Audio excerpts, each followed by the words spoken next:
des réseaux. Oui. Et puis les montagnes, ce sort-là. Ok.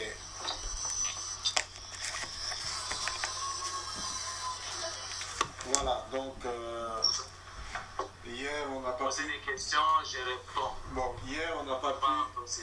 Ça va. Hier on n'a pas pu enregistrer notre échange, donc je retranscris une partie dans l'analyse. Voilà, on va recommencer un échange, c'est suite à la vidéo qu'on a suivie où vous avez fait un certain nombre de déclarations. Ici c'est Jean-Jacques Wondo, donc je tiens un site internet qui est consacré à la défense et sécurité du Congo. Et dans ce cadre, j'ai trouvé que beaucoup d'éléments que vous avez dénoncés ou vous avez déclarés coïncidaient avec mes analyses précédentes. Raison pour laquelle j'étais vraiment intéressé d'avoir cet entretien avec vous pour que nous puissions aussi le mettre à la disposition du grand public. Donc si on peut commencer par vous présenter.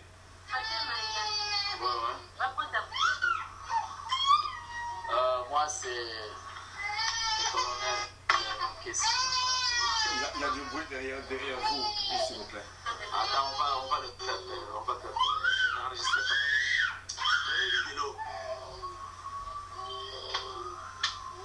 Allez, vas-y. Ok, maintenant là on peut aller. Allez-y. C'est pas grave, on peut continuer. Moi, c'est M. Nkessi Eric, Oui. colonel de l'armée. Lieutenant-colonel ou colonel? Lieutenant-colonel. Oui. De l'armée gouvernementale. Oui. Les FARDC. FARDC. Oui. Volontaire 77. Formation militaire ECOCO. ECOCO, c'est quoi? C'est quoi ECOCO 1? ECOCO, c'est-à-dire l'école de commandant compagnie. Ok, c'était où? Kibomango. À Kibomango, ok. Oui. Et puis la 31e brigade, formation para. Sekodo, Kotakoli, formation commando. Donc 31e brigade, c'était la brigade de troupes aéroportées Angeli, Kanseta, avec le feu général Maïle, c'est ça? Maïle était à ce moment-là commandant second. Ok. Et puis les titulaires, c'était le colonel Demo Maou. Oui, le français. C'était un français. Oui, effectivement. Français. Oui. Et puis moi, j'étais à la 312e bataillon, 4e compagnie. Oui. Là où était le commandant, c'était le lieutenant Stolstener. Aujourd'hui, il est en France, c'était un général. Oui. Et puis le commandant bataillon 312, à cette époque-là, c'était Ménard, le capitaine Ménard. Le capitaine Ménard, oui, je vois qui c'est. Voilà. Alors, c'est dans ce sens-là, puis je suis parti aussi à la DSP. Oui. Dans quelle unité? Dans quel service? J'étais dans le service de renseignement. Ok. Et puis j'étais DAF, directeur d'administration financière au GD à l'époque. Gendarmerie, c'est ça? Non, GD. GD, oui, non. Bureau, oui, ça va, bureau de... C'est ça. Et puis de là, je suis parti à la gendarmerie comme chef d'antenne de renseignement dans les Maïdogo. Allemagne double, ok. Et puis, dans les Maïdogo, j'ai été rappelé encore. Je suis revenu à la présidence où j'ai signé les achats, les services de logistique personnelle du président. Et c'est par là où je suis parti faire le renseignement en Israël. En quelle année? Je suis parti en 84. Oui. Et puis je suis revenu. Oui. À notre retour, j'étais envoyé au Tchad comme mercenaire. Donc au Tchad comme mercenaire, je sais qu'à l'époque il y avait des troupes au Tchad, il y avait une opération épervier menée par... C'était après nous. Après vous, donc vous étiez bien avant épervier. Nous sommes partis avant, c'est-à-dire quand nous était au pouvoir. Oui. Nous sommes partis, quand nous sommes arrivés sur place, c'était pour appuyer, les ordres ont changé. Donc pour appuyer Goukouni Wedei, qui était en rébellion contre Hissène Habré à l'époque. Non, Hissène Habré était en rébellion. En rébellion contre Goukouni. Ok. Oui, justement. Alors maintenant, c'est nous qui avons facilité Hissène Habré de reprendre le pouvoir, de d'entrer. Donc vous avez infiltré Goukouni Wedei, si je comprends bien. Oui, mais on a infiltré Moukouni René, on a facilité Hissène Habré de prendre le pouvoir. Ok. Hissène Habré qui est actuellement au Sénégal, qui doit être jugé normalement au niveau du Sénégal parce qu'il y a une plainte qui a été déposée contre lui. Justement. Et puis, nous sommes revenus au pays. Quand nous sommes revenus au pays, et puis le pays est devenu ce qu'il était devenu, avec la situation de montée des rafales, on est arrivé à Kisangani, c'est moi qui étais parti avec, déposer l'argent avec le petit jet de Donatra. Si les gens peuvent s'en souvenir, pour déposer les 2000 fonds de Kisangani. Avant l'effort de guerre, l'argent de l'effort de guerre, c'est ça? Oui, justement, avant que Kisangani tombe. Et puis de là, nous sommes revenus avec le pilote Numbi, pas Numbi. Le général, c'est le pilote Numbi. Le colonel Numbi. Oui. Et puis on a passé la nuit à Maïdombe et nous sommes revenus le matin à Kinshasa, Kisangani était tombé. C'est dans ce sens-là. Et par là, oui. Vous êtes venu, il nous a trouvés, on m'a repris, je suis parti à la présidence, à l'état-major particulier du président de la République. Donc Mouzé, c'est Laurent Désiré Kabila, c'est ça? Kabila, oui, c'est lui. Et puis j'étais à la logistique, on m'a envoyé à Kibobango comme instructeur, on m'a repris encore, et puis de là, on m'a nommé K1. Je suis parti à Kisangani avec la deuxième région militaire. Voilà, donc étant donné que nous avons un public qui est aussi profane avec la terminologie ou le jargon militaire, T1, ça signifie quoi? Le chef de l'administration. Voilà. Le chargé du personnel, c'est-à-dire dans le civil. Le chef du personnel, c'est lui qui paye, c'est lui qui engage, c'est lui qui... L'administration du personnel, effectivement, oui. Personnel, voilà. C'est lui. La gestion du personnel. C'est la section mère. Voilà. C'est la section mère. Ok. Voilà, c'est dans ce sens-là. Et puis là, quand nous sommes arrivés là-bas, pour les gens qui devront se reconnaître, nous avons envoyé la brigade qui est venue de Kananga, précisément. Et cette brigade, quand elle est arrivée, ils sont partis au front à Djourou. Djourou, c'est-à-dire il y a 2 fronts à Bouendé. Nous étions à Bouendé, l'état-major était à Bouendé. Et Moucho actuellement était commandant de brigade, nous étions à la région. Et la région avait la mission d'aller en passant par Ikea. Alors que Ikea, il y avait LCD qui était devant nous. Et puis en plus, il y avait l'MLC qui était du côté de la Sankou. C'est-à-dire nous avions 2 ennemis devant nous, le LCD et le MLC. Et ensuite, le Maï, le PAL. Il y avait 3 ennemis. C'est ça. Alors, cette mission que nous avons été là, ils ont vu l'actuel président de la RDC au front en train de donner la tenue aux militaires du RCD et du MLC. Alors les militaires du bataillon robot, brigade robot, se sont révoltés, ils ont tiré en l'air et ça a amené 47 officiers exécutés qui étaient tous des Katamé. Ils ont exécutés en position ordre de l'officier. Mon colonel Mankessi, on va aller un peu plus lentement sur cet épisode. Nous sommes en quelle année là? Là, nous sommes en 2000. 2000, sur quel front? 2000, à l'époque, c'était à la guerre, ce qu'on appelle la deuxième guerre du Congo, avec le MLC qui avait occupé l'Équateur et une partie de la province Bassankoussou, et le RCD qui occupait pratiquement la partie est, Kisangani, le Kivu, et une partie du Kasaï oriental. Justement. Donc vous étiez au front à ce niveau-là, et qu'est-ce que vous avez... L'état-major à Bouendé. De l'armée gouvernementale. Ok, à Bouendé. Et qu'est-ce qui s'est passé exactement? C'est-à-dire, il y a le bataillon robot. Le bataillon robot est parti à Djourou, puisque nos positions sécurité sont à Djourou. Oui. Quand ils sont arrivés à Djourou, ils ont constaté que la tenue que nous avons était des FAC. Donc les tenues des FAC, à l'époque, c'était Forces armées congolaises sous Laurent Désiré Kabila. FAC, Forces armées congolaises, oui. Voilà. La même tenue verte qui était fabriquée par Itex Africa, la même tenue verte, s'est retrouvée maintenant auprès des militaires du RCD et du MLC. Et ils ont vu l'actuel président en train de donner cette tenue-là auprès de ces gens. Mais quand vous dites l'actuel président, le président du Sénat, le président de l'Assemblée nationale, le président la de... République, moi je ne vais pas le reconnaître parce qu'il n'est pas congolais, c'est Kanambi, voilà le prénom. Joseph Kanambi, le Joseph Kabila, c'est ça. Voilà, voilà. Ok. Donc à l'époque, il était quoi? Qu'est-ce qu'il faisait là? Pourquoi il a distribué? Chef d'état-major, oui. Chef d'état-major de force terrestre. Donc, chef d'état-major adjoint de la force terrestre. Non, de l'état-major général. Et puis, il a estimé aussi les fonctions de la force terrestre. Ok.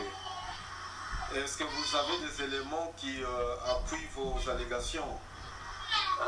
Si aujourd'hui, vous avez des enquêtes à faire, je vais demander si vous allez en Équateur, l'Olengi, Tchoulou, cette situation est connue. C'était ce qu'Alamba, celui qui est venu exécuter les 47 officiers à Bouéné, il connaît pourquoi il président exécuté, il a plusieurs Alamba, c'était le colonel qui était l'auditeur militaire, si j'ai bonne mémoire. Oui, l'auditeur militaire général. Oui, à l'époque, oui. Le cours d'ordre. À l'époque, il n'y avait pas de... Le cours d'ordre militaire, COM. Juste. Voilà. Donc, il y a eu cet épisode où vous déclarez avoir vu le président Kabila. À l'époque, il était chef d'état-major de la force terrestre et adjoint à la chef d'état-major général, remettre des tenues des FAC, donc des forces loyalistes, aux éléments du RCD et du MLC. C'est ça? Justement. Et qu'est-ce qui s'est passé par la suite? Les troupes... Par la suite, les troupes se sont révoltées. Ok. Ils se sont révoltés. En se révoltant, ils ont brûlé les localités, ils ont brûlé, ils ont tué la population civile, cette situation, et puis ils ont dégarni les positions. C'est dégarni, je parle en termes militaires, c'est-à-dire qu'ils ont abandonné leur position. Leur position jusqu'à traverser, en tirant partout, ils ont traversé la rivière Chamba. Ceux qui connaissent Bouéné, puisque Bouéné c'est de l'autre côté, et Tchoulou c'est de l'autre côté. Ils ont traversé, quand ils sont arrivés, le président de l'époque a donné l'ordre qu'ils puissent être exécutés. Les 47 officiers, tous, le chef de peloton et commandant de compagnie, étaient exécutés. Est-ce que vous pouvez citer un ou quelques noms de personnes que vous connaissez qui ont été exécutées? Non, bon. Ça va, ok. Nous allons avancer parce qu'il y a plusieurs questions. On voudrait quand même ne pas prendre trop de temps par rapport à cette interview. Et donc là, vous étiez au FAC, et puis après, quand il y a eu toutes les transformations, vous avez fait le passage ou pas? Non, les états-majors ne sont pas partis au brassage. Moi, je suis de l'état-major. Okay. L'état-major région. C'est-à-dire, on nous a pris, nous sommes partis à Kisangani. Et Kisangani nous a brassés, nous et l'équipe de la rébellion. Les RCD, KML, les Maïmaï. Les gens pas dit venaient de Maïmaï, vous comprenez, tous ces gens-là, on s'est retrouvés à Kisangani. À Kisangani, maintenant, nous, le gouvernement, nous avons perdu. D'abord, la rébellion prenait des postes clés. Moi, par exemple, je suis devenu chef du bureau. Je suis devenu chef du bureau effectif. Alors que j'avais des chefs devant moi qui ne connaissaient rien, qui n'étaient pas militaires. On nous a dit, acceptez-les pour mettre fin à la guerre. Je me fais comprendre? Je vous comprends, je vous suis. Les chefs de bureau, les effectifs, mais c'est moi qui dirigeais toute l'administration. C'est comme ça qu'on va nous amener. Moi, personnellement, je vais prendre l'axe de guerre puisque j'étais au four et au moulin. Je vais prendre, comme j'ai une spécialisation d'administration de justice militaire, je vais diriger le front de Mobutu, la guerre où maintenant l'armée rwandaise sautait par Oualikal et Mobutu pour attaquer Kisangani. Alors, la brigade qui était Kisangani, 91e brigade, était pleine de Rwandais diversité. Celui qui dirigeait, c'était le colonel Bernard Viendra. Il est maintenant aujourd'hui commandant région dans les Kassai. Dans le Kassai, c'est pas Obey du Rwasibé? Non, pas Obey. Il doit être la seconde. Ok, ça va. Ça va. Si le nom revient, vous nous le rappelez. Ça va. Ok. On était ensemble avec Congo, on était sur un job. Ok. Alors, c'était moi qui les abraçais. J'ai demandé à tous les Tutsis de quitter le front. C'est là où j'ai commencé ma passe. J'ai demandé à tous les Tutsis de quitter le front. Parce que les ennemis qui venaient avant nous, c'était les Tutsis. C'est comme ça que tous les Tutsis sont rentrés j'ai pris tous les Congolais et les Guatémaltèques du Kasaï, je les ai brassés à Luboutou. Les gens qui savent cet accès-là, Luboutou, c'est avant d'atteindre Walkani. Okay. On les a brassés. Le commandant brigade a refusé de combattre. J'ai pris le commandement. J'ai placé les unités jusqu'au niveau de Mabeka. Et le Maï Maï, qui était au niveau de Poloso, sont venus m'appuyer. Et c'est de là qu'on a combattu contre le front rwandais. Ma bravoure, on m'a rappelé, j'ai les documents qui témoignent cela. Allô? C'est le Bouki qui venait de RCD. Allô? Oui, je vous suis. C'est le Bouki qui venait de RCD, était maintenant le commandant force terrestre. Vous me suivez? Oui, Bouki qui est décédé en temps. Avait pris le RCD, il est venu à Kisambali. Maintenant, moi, je suis rentré à Kisambali pour faire rapport. Quand on arrive à Kisambali, j'ai dit, le commandant force terrestre m'avait demandé de lui faire rapport. Je lui ai dit, non, non, moi, je dépends du commandant région. Je vais faire rapport au commandant région, qui est le général Padiri. Je vais lui faire rapport, lui à son tour, faire un rapport. J'ai fait rapport au commandant Padiri que, à Luboutou, les Rwandais qui sont ici à Kisambali sont en train de travailler avec leurs frères qui viennent de l'autre côté. Alors, si on ne fait pas attention, Kisambali va tomber. Alors maintenant, ils m'ont demandé de faire ce rapport à Sylvain Bouki. C'est comme ça que Sylvain Bouki, qui était le commandant force terrestre et général Padiri, sont montés dans l'hélico de là pour Luboutou. Ils ne se sont pas parlé les deux. Les gens qui sont là, comme ça, vous arrivez à Luboutou, Padiri a parlé aux Congolais, Sylvain Bouki a parlé aux Rwandais. Il y avait déjà une séparation. Et quand nous sommes arrivés là-bas, ils m'ont demandé quelle unité on peut appeler pour venir nous renforcer. On avait la 36e brigade, l'unité du général Kouchou qui était resté à Bouendé. J'ai demandé que cette unité-là puisse venir parce que c'était des militaires aguerris. On les a pris de là, on les a fait descendre directement à Luboutou. C'est comme ça que vous allez voir que ces fronts vont avancer à notre faveur de FAT à cette époque-là. Et cette bravoure, on m'a pris, on m'a envoyé sur le front de Bundu pour aller prendre un maïmaï qui tuait les gens. Alors, je suis parti, je l'ai ramené. C'est comme ça qu'on va m'affecter maintenant à Kissa, à Nitori, comme la guerre de Thomas Bamba. Oui. À Nitori, je suis parti avec le général Bod. On est parti ouvrir la zone opérationnelle qui est, jusqu'à présent, je suis parmi les créateurs de cette zone. Et là, on a trouvé Thomas Bamba en brousse, le Moujoul en brousse. Et là, on est parti trouver l'actuel général Bosco Tagada. Il était à côté de Thomas Lubanga, comme le Rwandais, les Rwandais qui appuyaient Thomas Lubanga. Donc Thomas Lubanga qui dirigeait l'UPC en Ituri. Oui. Donc il travaillait avec Bosco Tagada et vous affirmez qu'à l'époque vous l'avez connu comme un sujet rwandais. Lui comme rwandais, et puis Indiakoui. Il a un colonel là, Indiakoui, qui était aussi rwandais, qui travaillait avec moi. Même j'ai établi sa paix de route pour les amener de MONUSCO pour Kinshasa en prison. C'était ça. Mais on était là, quand Ituri va à Kalbi, on va prendre comme en Boma, il y avait un problème de statistiques, de maîtrise des effectifs. Personne n'a maîtrisé les effectifs. On m'a dit, comme tu as une spécialité en sorte de gueule, tu vas là-bas pour maîtriser les effectifs. C'est comme ça que je vais descendre à Goma. En quelle année? Nous sommes en quelle année? Nous sommes en 2008-2009. Donc vous quittez la province orientale pour aller au Nord Kivu. Au Nord Kivu. Et qu'est-ce que vous avez... Oui, allez-y. Quand je vais aller au Nord Kivu, avant d'abord, c'était notre unité, les unités qui étaient là-bas, la 6e brigade, qui avait très bien travaillé en Ituri. On va l'envoyer là-bas avec le colonel Mouchipa, qui est aujourd'hui général, que j'ai salue de passage, qui a fait un bon travail. Allô, nous sommes coupés là. Vous me captez maintenant? Non, à recommencer, vous êtes allé avec le général. C'est-à-dire qu'ils sont partis, la 6e brigade est partie au Nord Kivu pour appuyer. Ok. Des unités. Okay. Parce que le Nord Kivu était en débandade. Nous sommes avec Laurent Kondamela. Ça, c'est 2008, c'était en pleine guerre du CNDP qui n'était pas content et qui voulait, qui commençait à attaquer le Nord Kivu en 2008. Juste. Et l'homme qui est parti intercaler cette situation, c'était Mouchima, qui avait reçu les balles, qu'il reste aujourd'hui, il a un problème avec son bras gauche, si j'ai bonne mémoire, il a reçu des balles jusqu'à présent, et puis nous avons perdu des capitaines qui étaient pauvres, des capitaines qui ont reçu des balles, qui n'ont jamais eu de soins à l'étranger. Il est aujourd'hui, il est devenu un inapte, il ne parle pas. Paralysé, oui. Donc, paralysé, oui, il est à Kin, abandonné à ses peuples. Personne ne l'a envoyé à l'étranger.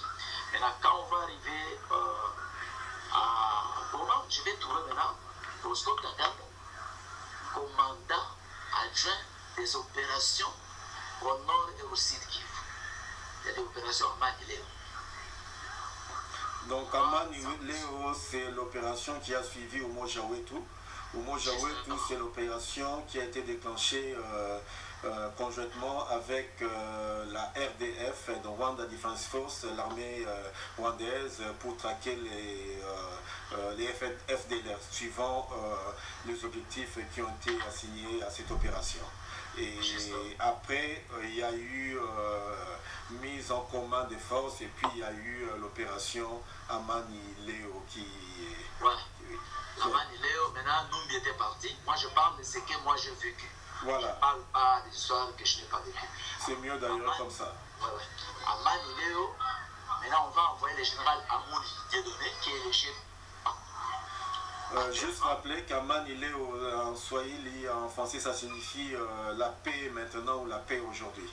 Oui, la paix aujourd'hui. La paix aujourd'hui. Alors, G3, maintenant, chose plus grave, c'est G3 là qui vient. Je tiens à signaler que Amouli était un Emma. Les Emma et les Tutsis sont un. Et les Banyamulé, ils sont un. Tous sont nilotiques. Alors, vous allez voir que le Bosco Ntaganda quittait le Rwanda, il partait appuyer Thomas Lubanga à Nituri, qui était Emma. Vous voyez, c'est une filière, c'est entre eux. Alors, maintenant, ce n'est pas un hasard que Joseph Kanambe ou Kabila, vous pouvez l'appeler comme vous voulez. Alors, l'actuel président, avec son gouvernement imposteur, lui, il n'a pas pris au hasard de donner à Amouli. C'est-à-dire Amouli, c'est un cible bien vu, c'est un stratège, c'est-à-dire c'est quelqu'un qui devrait protéger les intérêts du Rwanda et de Emma, c'est-à-dire l'intérêt de l'Empire des Temps. Tu me fais comprendre? Je vous comprends. Donc les Tutsis, voilà, c'est une des tribus qu'on retrouve aussi au Rwanda. Il y a les Ima ou les Hema qu'on retrouve une partie à Ituri et surtout en Ouganda aussi, notamment dans la tribu du président Kaguta Museveni. Justement, voilà maintenant ce triangle-là. Maintenant, qu'est-ce qui va se passer? Bosco Ntaganda est là, le mandat de la CPI arrive. Moi, je suis le chef de l'administration. Ça arrive à Kinshasa et les copies, nous les prenons chez nous à Goma. Personne, le président lui-même est venu, il a dit personne ne va te traduire toi, Ntaganda, à la Haye. Personne ne viendra te prendre. Ntaganda a pagué. Il avait même tué 3 militaires de la garde républicaine. Ce sont des faits vrais à Goma. Ça a provoqué un soulèvement des jeunes et tous ces jeunes étaient envoyés à Guinée et personne, toute cette situation a été enterrée. Il est passé par des actions graves. Il est parti avec l'avion qui venait prendre des minéraux qu'il pillait. C'est-à-dire c'est quelqu'un qui vivait en seigneur. Personne ne pouvait l'arrêter. Aucune autorité de l'administration qui il opérait comme il voulait pour abattre. Il a abattu un lieutenant-colonel en pleine ville de Goma qui était originaire de Bukavu. Il a battu les militaires comme ça, tu t'opposes à lui. D'abord, on l'appelait terminatoire pour ça. Donc, il vient, il tabac, personne ne peut l'arrêter. Je me fais comprendre? Je vous comprends. Donc, vous dites que à Goma, le président de la République est arrivé. C'était à l'époque où il y avait un mandat d'arrêt international à l'encontre de monsieur... Le troisième mandat contre Bosco Ntaganda et que le président l'a rassuré. Et puis, il y avait un bruit, il a retiré et puis il y avait un bruit qui courait que la MONUSCO va mettre la main sur lui. Oui. Et c'est comme ça qu'il va se retirer. va renforcer sa garde, parce que sa maison était aux frontières, vers la frontière, vers la grande barrière. Les gens qui connaissent sa maison était bien entourée. Il a fait tout un bataillon avec des armes lourdes. Alors, c'est maintenant qu'il commençait à se promener bien blanc. Et puis, la MONUSCO voulait mettre la main sur lui. Quand le président est arrivé, il a dit que personne ne va l'inquiéter. Il va baguer, il va travailler, les Congolais, il va travailler. C'est comme ces personnes l'a inquiété. Ok. Ok, je vais ça avancer. Va. Ouais, vous pouvez avancer. Alors maintenant, j'avais initié un programme de contrôle des effectifs. Puisque maintenant, les commandants brigades, on ne maîtrisait plus leurs effectifs. Ils prenaient l'argent, ils me donnaient par rapport. Maintenant, j'ai commencé à faire les contrôles dans chaque unité. C'est comme ça, je devrais aller contrôler. Mais vous faisiez le contrôle en tant que qui? Parce que vous avez dit en tant que chef T1. T1, ça signifie toujours chargé de l'administration. Justement. Au sein de la 8e région militaire. 8e région qui correspond à la province du Nord Kivu. Du Nord Kivu. Effectivement. Alors maintenant, je commençais maintenant à aller dans chaque brigade pour avoir la maîtrise des effectifs. Puisque la situation des effectifs nous échappait. On avait plus de 30 000 hommes. Mais sur le terrain, quand vous partez, vous ne trouverez pas même 500 personnes dans une brigade. Alors qu'une brigade allait à plus de 1000, un bataillon c'est à 900, il y a 3 bataillons qui allaient à plus à 2000 et quelques. C'était entre 2500, on montait jusqu'à 3500, 4000 hommes tout au plus. Justement. Alors quand vous partez, vous n'aurez même pas fait la 1500 militaires. Maintenant, il fallait y aller sur place. On commençait maintenant à comprendre que l'argent qui allait avait notre destination. Et là, je vais épingler une chose. L'ISEC ne nous a pas aidé. L'ISEC n'a pas aidé l'armée. Vous savez, l'ISEC, c'est une situation de l'Union européenne. L'ISEC, c'est le SEC, donc c'est le Conseil de l'Union européenne qui a accompagné la réforme du Conseil de mission d'assistance du Conseil de l'Europe qui a accompagné la réforme de la sécurité de sécurité. L'ISEC sait que l'effectif que l'armée paye n'est pas vrai. L'ISEC, je les pointe du doigt, ils savent que ce n'est pas vrai. Si l'argent sort, par exemple, pour le Nord qui vaut 1 900 milliards pour payer les militaires, on ne paye que 900 millions. Mais est-ce que c'était la responsabilité de l'ESEC? Donc vous mettez en cause le travail réalisé par la mission d'assistance de l'Union européenne, le SEC. Mais le SEC se limitait à faire l'identification biométrique et pas s'occuper de la paye. Non, non, l'identification s'occupe aussi de la paye, c'est-à-dire... Allez-y. Ils étaient témoins. Il y a des antennes de lycées qui sont partout. Il y a des pour vérifier si la paie s'opérait comme il faut. Si l'argent arrivait. Effectivement, voilà. Justement, arrivait à destination. Puisque chaque BC dans chaque brigade, il y a un BC avec un véhicule. Et maintenant, chaque fois, ils devront y aller jusque-là, vérifier si réellement il y avait des militaires. Pour le Nord Kivu, cette opération n'a jamais eu lieu. C'est-à-dire, le détournement, c'était une organisation officielle. Donc, alors cet argent, oui.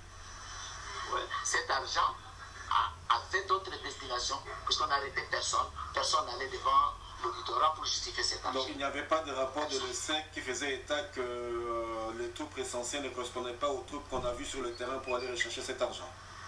Justement.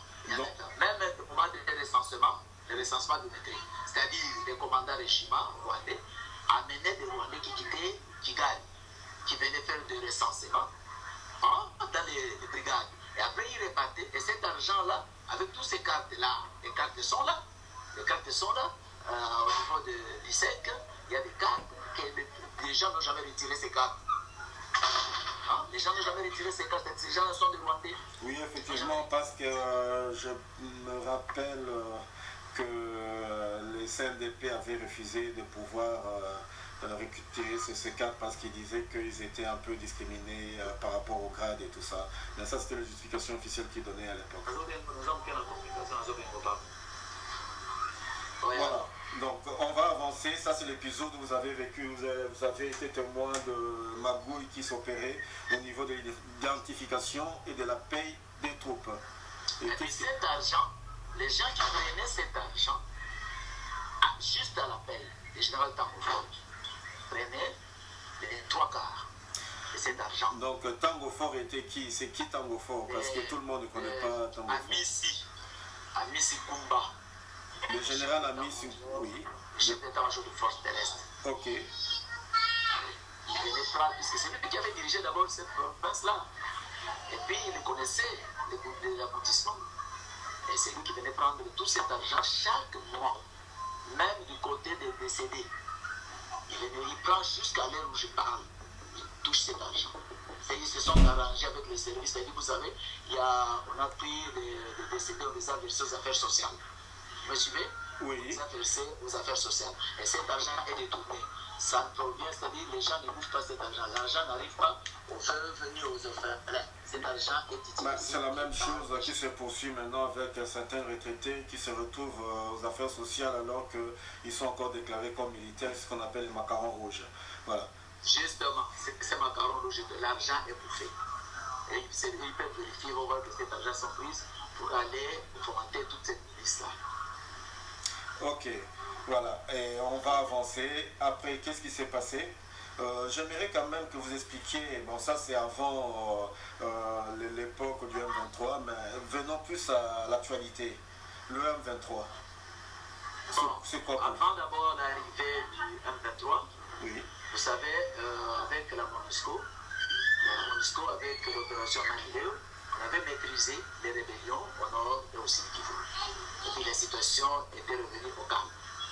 Brusquement, le président de la République va venir, il va décider que finit l'histoire de brigades. Maintenant, on va former des régiments. Alors, maintenant, les brigades, c'est-à-dire devront être dégradées, quitter toutes les positions pour aller dans les centres, pour suivre la formation.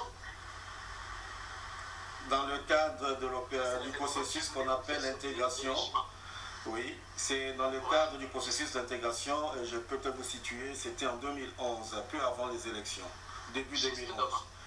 C'était une façon, le chef d'état-major général a dit, c'est pour des interventions rapides, puisque la brigade c'est lourd, et le régiment c'est souple, ça pouvait aller facilement. Ça c'était l'idée qu'ils ont avancée. Alors qu'à la même période, le Parlement venait d'adopter la loi sur l'organisation et le fonctionnement des FARDC, qui dans sa structure ne mentionnait pas les régiments comme étant une unité statutaire ou structurelle des FARDC. Donc du jour au lendemain, on a transformé les brigades qui étaient dans le processus des brassages pour dériver vers les régiments. Voilà, c'est pour situer les auditeurs. C'est-à-dire cette opération a eu beaucoup d'ampleur au nord et au sud. Alors qu'au vrai sens, c'était une façon de préparer l'entrée en force du M23. Parce que quand les régiments, les brigades vont dégarnir les positions, maintenant c'est la facilité qu'au nouveau équipement qui va venir d'aller rapidement. Puisque les unités qu'on va préparer n'auront pas le temps rapide, vu la logistique qui fait défaut dans l'armée. On n'aura pas le temps de prendre les unités là où ils sont formés pour les ramener directement à les combattre. D'ailleurs, temps-là, oui. D'ailleurs, oui. Oui, d'ailleurs, à cette époque, beaucoup de commandants d'unités ont été rappelés à Kinshasa. Certains centres supérieurs militaires pour attendre leur affectation. Il s'est fait que ceux qui étaient non rwandophones sont restés à Kinshasa. Les rwandophones sont répartis dans leurs unités et pour former les régiments. Et c'était des unités qui tournaient autour de 1200 et 1500 personnes. Justement, c'est dans ce sens-là que je voulais parler. C'est-à-dire, on a préparé la mise en place de tous les rwandophones. C'est-à-dire, tous les rwandophones avaient pris les commandements. C'est-à-dire, les régiments, c'était 3 quarts rwandophones. C'est ça. Et donc, vous situez précisément les débuts ou la planification de la rébellion du M23 à partir du processus de la régimentation qui a permis aux brigades de se transformer en régiments et secteurs par la suite et qui était prédominé à 3 quarts ou à 75% ou 75% des ressortissants rwandophones, d'après vous? Rwandophones, oui, d'après moi, c'est vérifiable sur le terrain. Et c'est à partir de là on a localisé toutes les armes d'appui, c'est-à-dire les armes lourdes, on les a données aux commandants secteurs qui étaient rwandophones, aux commandants régiments qui étaient rwandophones, ils étaient très bien équipés. C'est-à-dire les unités sont parties, mais avec des armes légères, pas d'armes d'appui. C'est-à-dire, c'était des unités de nom pour ceux qui étaient congolais, mais des unités bien garnies en armement pour ceux qui étaient rwandophones. Pour votre idée, je vais citer notamment par un certain Katangé qui était à Rutshuru. Si j'ai encore bonne mémoire, le nom m'échappe encore. Quand son nom viendra, celui qui était à Ituri, c'est qui est patron qui Rutshuru. Le nom c'est Yav, le général Yav, le colonel Yav, qui était à Rutshuru, qui était tentative de tuerie chaque jour. Je me fais comprendre? Je vous suis. Yav qui était à Rutshuru, Rutshuru c'est le fief de M23. Oui. Chaque jour, cet homme, il a combattu, il s'est même décidé de laisser tomber. Il a dit aux Congolais de quitter. Et les Congolais ont quitté, puisqu'on voyait que vous combattez le M23, mais derrière vous, vous avez des balles qui sortent parmi les rangs. C'est-à-dire, les Rwandais qui sont avec vous, vous combattez aussi. Vous avez des ennemis. Et ceux qui sont avec vous, et ceux qui viennent devant vous. Ok. Donc, nous sommes en 2011 et il y a quelque chose d'assez spécial qui se met en place. On avait une sorte de dédoublement des structures des FARDC. Ce sont des détails que vous évoquez, que moi j'ai évoqué aussi dans mon ouvrage sur les armées au Congo-Kinshasa, où peu avant les élections, on s'est rendu compte qu'il y a eu un dédoublement des structures des FARDC avec les brigades et les régiments, mais ces régiments ne concernaient que en majorité les troupes qu'on dit rwandophones. Donc vous confirmez cela. Il y a eu ces dédoublements. Oui, il y a ces dédoublements. Et puis, les Congolais qui prenaient les postes de commandement, les postes clés, c'était des gens qui étaient en convenance avec eux, c'est-à-dire qui jouaient le double jeu de leur jeu, qui étaient là pour l'exécuter ou soit exposer les autres Congolais. Ok. Et puis, la suite, il y a eu des élections. Maintenant, avant les élections, c'est-à-dire ce système a été mis en place pour canaliser les élections. Je vais citer Tchouma. Le colonel Tchouma qui était à Walikari. Le colonel Tchouma a battu campagne pour... Il a même donné des t-shirts. Les militaires ont tenu Kabila. Alors qu'un militaire est appelé à être apolitique et n'est pas affiché si vous entrez dans les fichiers de la CENI, oui. Donc, et aussi vous allez voir qu'il y a des militaires qui ont des cartes de CENI. Donc il y a eu des militaires qui qui ont voté. Tout militaire a voté. Et toutes ces cartes-là ont été mises dans le sac de M. Kabila, puisque les gens de Nord Kivu ne l'ont pas voté. Ça, je devais vous dire une franche vérité. Et puis les gens qui étaient en face, c'est-à-dire qui étaient Rwanda, pour venir les voter dans les sites vers Birere, vers le volcan de Virunga, dans les sites de les gens qui étaient. Et les gens les voyaient venir. Mais pourquoi les gens devaient quitter Rwanda pour voter le président Kabila alors qu'il était le président d'un pays qui était plus ou moins en guerre avec le Rwanda? Justement, cette guerre, c'est cette guerre masquée. Kabila n'a jamais été en guerre avec Rwanda. C'est le Congo qui est en guerre avec Rwanda. Kabila reçoit les instructions de Rwanda. Kabila travaille avec le Rwanda. C'est ce qu'ils sont en train de démontrer maintenant. Tous les militaires rwandophones allaient en congé au Rwanda. Partaient en congé au Rwanda. Congé familial. Et puis quand il est blessé, il va en soin au Rwanda. Il ne part jamais en soin à Kinshasa. Mais les Congolais, s'il est blessé, il va en soin à Kinshasa. Mais eux, s'ils sont blessés, ils vont en soin au Rwanda. Voilà. J'ai des cas, je peux citer.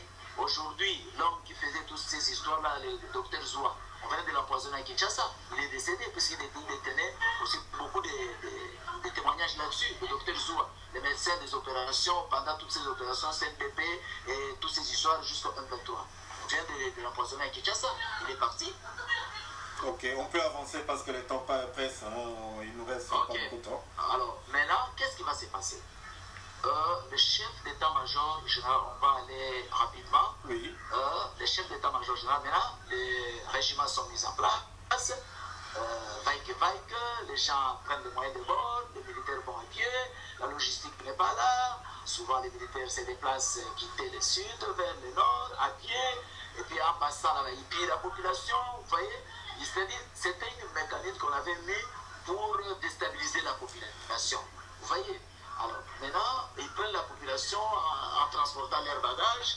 Les militaires se déplacent avec sa femme, avec ses enfants, avec ses chèvres, d'un côté à un autre côté. Et ils ne pas sûr, il n'a pas de munitions, il a une arme qui ne tire pas. Et dans le cas où il part à contre-cœur. Et puis des fois, il est payé 3 mois, sur 6 mois, les 3 mois n'arrivent pas, on lui manque l'argent n'est pas laissé, discute, il est abattu. Mais là, dans cette brigade-là, et puis nous aussi, on n'a pas le temps d'y aller. Moi-même, là, je suis parti payer le régiment qui était à 25 km de Goma, à Mobambio. Bosco Taganda m'a donné l'ordre de ne pas payer. Je lui ai dit, moi, sur le terrain. Tu n'as pas l'ordre à me donner. Tu es le commandant commandant des opérations. Moi, je suis le chef de l'administration. Je vais payer pour contrôler quel effectif il y a là sur place. Je suis parti là-bas, il y a une fusillade. On allait m'abattre là-bas. C'est-à-dire les gens qui sont venus d'Ituri, des Luguara, les Ngiti, d'Ituri, qui étaient dans ces régiments-là, ils ont pris position vers moi. C'est-à-dire qu'il y avait séparation. Les Tutsis de l'autre côté, les Ngiti de l'autre côté, ils ont dit si vous abattez ce monsieur, il est congolais, nous aussi. Maintenant, aujourd'hui, il y aura des bandades. Les commandants régions étaient dans les capacités de m'envoyer. Et puis, suite à ça, il y a eu des morts. On a battu même une dame. Il y a eu mort d'homme à Mobambou. C'est vérifiable. La MONUSCO a intervenu, mais c'était en retard. Je suis rentré à Goma. J'ai risqué cette vie. Je suis rentré à Goma. J'étais l'homme qui était visé de ne pas aimer les Rwandais ni les Tutsis. Moi, ils le savent partout. On m'appelait Roi David. Et puis, personne ne m'aimait. Et c'est moi qui avais défendu le général Bosco Ntaganda d'entrer dans l'enceinte de l'état-major de la 8e région avec son armée, avec ses gardes de corps. Les gardes de corps restaient dehors et lui pouvait entrer seul, puisqu'il n'était pas le commandant région. Là, le commandant région était le général Mayala. C'est moi qui avais instauré ce système. C'est-à-dire, je n'étais pas en contact avec tout le monde. C'est-à-dire, me trouver un élément dangereux pour les blocs. Alors, nous sommes maintenant les chefs d'état-major général. Il dit tout à l'heure venir à Goma avec son équipe. Ils arrivent là-bas dans les préparatifs de finaliser avec tous ces milices qui restaient des poches de résistance. Et M. Makinga était commandant des opérations au sud. Au nord, c'était Gaïs. Quand vous dites sud, c'est quoi? Sud Kivu, bien sud? C'est Sud Kivu. Sud Kivu, 10e région militaire. 10e région militaire. Oui. Et c'est lui qui était le commandant des opérations là-bas, à Pakistan, Rwandais. Et puis au nord Kivu, c'était Gaïs. Mais vous ne trouvez pas que c'est facile de cataloguer toutes ces personnes comme étant rwandais parce qu'ils sont rwandophones ou parce qu'ils sont tutsis? Non, non. Ce que j'ai dit, ça va se vérifier à la fin. Okay. Vous allez suivre Bosco Ntaganda avait dit qu'il quand il travaillait, quand nous on disait que Bosco Ntaganda est rwandais, les gens disaient non, non, c'est un tutsi. Mais aujourd'hui, Bosco Ntaganda, qu'est-ce qu'il dit? Qu'il est rwandais, qu'il n'est pas tutsi. N'est-ce pas? Vrai ou faux? Continue, on va suivre. Ok. Alors, ce que je dis est vérifiable, puisque lui, Makinga, partait à Kigali en congé. Un Congolais ne peut pas partir à Kigali en congé avec une feuille de route. Je ne sais pas si un militaire peut traverser la frontière avec une feuille de route, aller en congé. C'est-à-dire, quand il va là-bas en congé avec une feuille de route, on ne peut pas, les autorités rwandaises ne peuvent pas l'arrêter. C'est-à-dire, il est chez lui. Ok? Tu peux comprendre? Je suis, oui, allez-y. Ok. Alors, maintenant, dans toute cette situation, les chefs d'état-major général de Touba avec son staff vont arriver. Makinga va venir avec, puisqu'il ne se promenait pas avec moins de 100 militaires, hein. Il se promène avec toute une compagnie, bien armée, je dis bien jusqu'au nord. Ils arrivent, ils entrent en état-major, 8e région militaire. Ça, c'est quelle année? Après les élections? Nous sommes en 2012. D'abord, nous sommes en 2012. Et puis, d'abord, avant des élections, toutes les jeeps que le président avait envoyés, on a donné à tous les tous. Okay. Même l'ADEMLOG de la région, on ne lui a pas donné un véhicule. Ça va. Vous pouvez aller plus vite parce qu'on doit arrêter d'ici 20 minutes, si possible. Ah, donc, on a beaucoup de choses à dire. On va poursuivre peut-être une deuxième partie par la suite pour permettre aux gens de digérer aussi toutes les informations que vous livrez. Ok. Maintenant, là, ils vont percevoir, lui d'abord, qui a perçu 25 000 $. De la part de qui? Et pourquoi faire? Lui étant que commandant zone, commandant des opérations, on avait cru que c'était pour les opérations civiles. Oui. Ok. Mais quand il sort de l'état-major, 2 heures après, à 14 heures, les radios de Goma diffusent que Makinga a fait détection avec cet argent. Vous étiez témoin de cette... Ce que j'ai dit est vérifiable. Si on va à la caisse de Dauphine, on trouvera ces fonds. Donc il y a des traces qui peuvent... Il y a des traces. Oui. Il y a des traces. Donc 25 000 $. Makengala où il peut confirmer ça. Donc il a reçu 25 000 $ comme chef d'état-major général. Ouais. Le général Didier Après Toumbalou. réception de cet argent, il a fait défection. Baudouin est venu. M. Baudouin était à Mouchaki, commandant secteur, l'adjoint de Makenga. Oui. Est venu. Il a reçu aussi 15 000 $. 15 000 $. Il a fait défection. Oui. Après, India Queen, qui était commandant secteur vers Walikane, est venu. Il a reçu 9 000. Lui aussi a fait défection. De tout, c'est-à-dire tous ces mondes qui ont fait défection pour prendre beaucoup de temps, ont perçu d'abord l'argent, et après avoir perçu l'argent, on met des chefs d'état-major général, et après ils vont faire défection. Et comment vous interprétez cela? Il y a une complicité, c'est quoi? Oui, c'est ce que je voulais démontrer. D'abord, il y a eu cette situation, j'ai démontré la situation qu'on a démoli les brigades pour former les régiments qui n'existent pas dans la structure officielle des FARDC. Donc, qui était normalement le Parlement devrait réagir. J'avais interpellé à l'époque, n'a pas mis écrit le Parlement, mais bon, vous comprenez qu'on met parfois dans la commission de défense et sécurité des gens qui ne maîtrisent rien du tout. Le Parlement, oui. C'est ce qui prouve que le Parlement est complice, ce qui prouve que toutes les institutions du pays sont complices dans la situation qui se passe à l'Est. Les preuves sont là. Et puis en plus, ces gens vont sortir, personne ne s'est fait renseigner. Les DGM, les ANR, tout ça sont au courant de cette situation. Personne ne va dire ça officiellement. Et puis maintenant, les gens vont se dire ça sous coulisses, mais personne ne va vous dire ça aussi.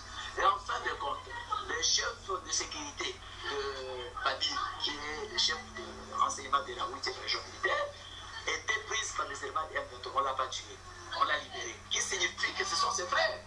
Vous comprenez? Il est parti, il est revenu. C'est-à-dire que c'était une mise en scène.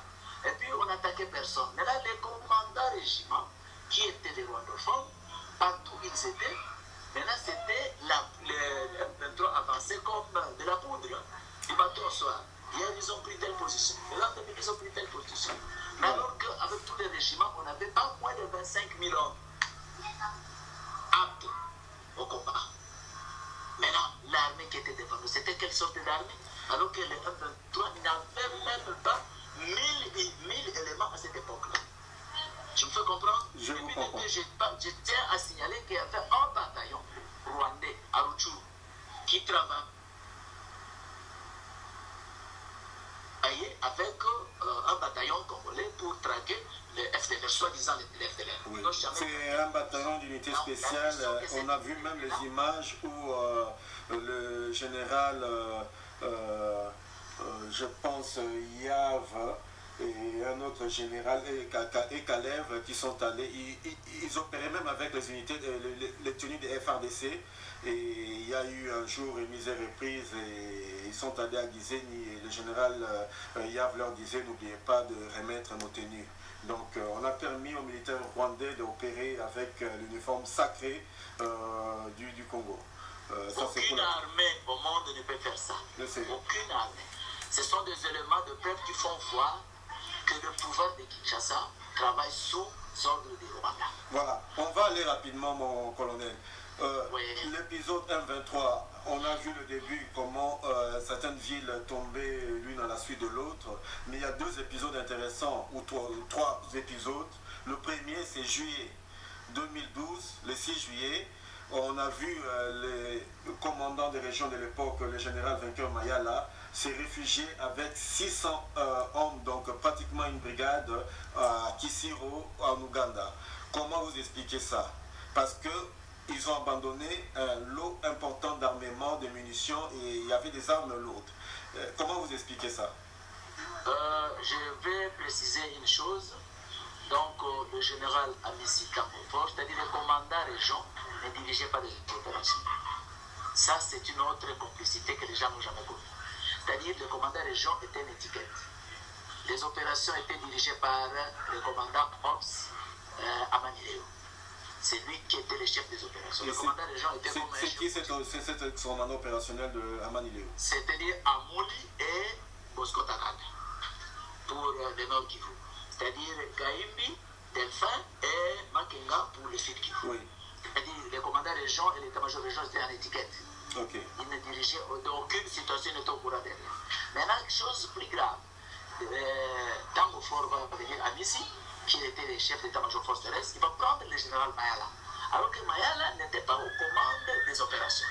Il va laisser Gaïs, qui était il va prendre Mayala. Ils vont faire route jusqu'à Bunagana. Quand ils vont arriver à Bunagana, le bataillon de Mamadou, qui était récemment arrivé, avait tout son arsenal. Ils étaient plantés là-bas, ils quittaient Rutshuru, parce que les gens qui savent là-bas, il y a Kengero, il y a Rutshuru, il y a Tongo, hein, et il y a Bunagana dans le bas. Maintenant, dans tous ces côtés de Tongo là-bas, il y avait déjà des unités entre les mains du M23 qui progressaient du côté de Rutshuru aussi, avec complicité de leurs frères qui étaient dans les femmes ici. Maintenant, quand ils vont arriver à Bunagana, le général, on lui a pris qu'il puisse aller parler. Soi-disant, allez-y comprendre quelqu'un qui ne dirige pas les opérations. Il va parler au militaire comment? Parce que ce n'est pas lui le chef des opérations. Il y a un chef des opérations. Maintenant, on devrait les s'appeler, c'est-à-dire d'une façon. C'est-à-dire, quand ils sont arrivés là-bas sur place, le général Amis Tambofor va dire au général Mayala, attends-moi.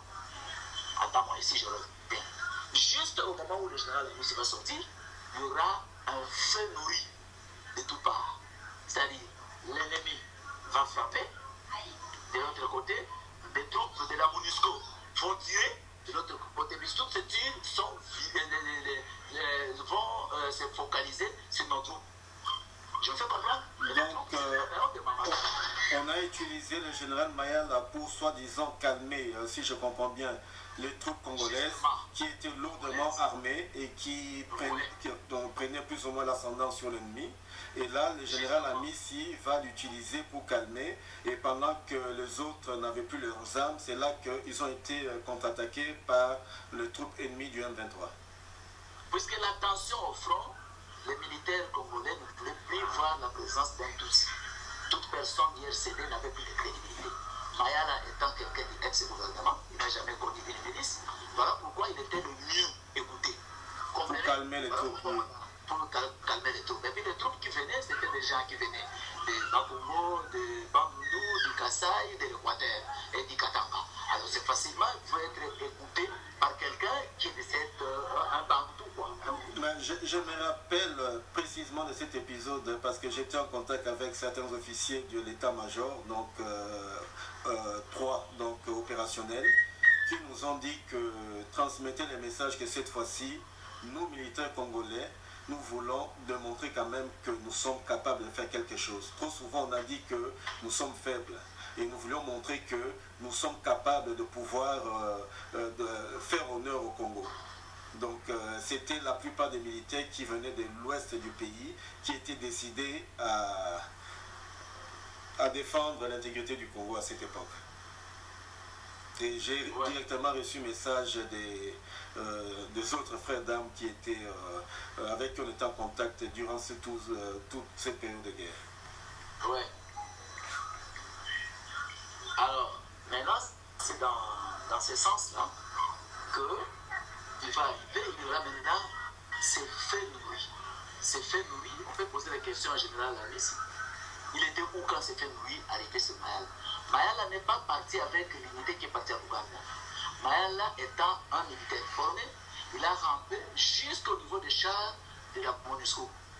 Je me fais comprendre? Oui. Il est entré dans les chars de la MONUSCO, là il a vu sauve là-bas. Mais il y a des gens qui étaient avec lui qui ont reçu des balles. Mais il ne peut pas démontrer, comprenez la position qu'il occupe maintenant. Je me fais comprendre? Donc je ne les cite pas témoins. Je ne les cite pas témoins.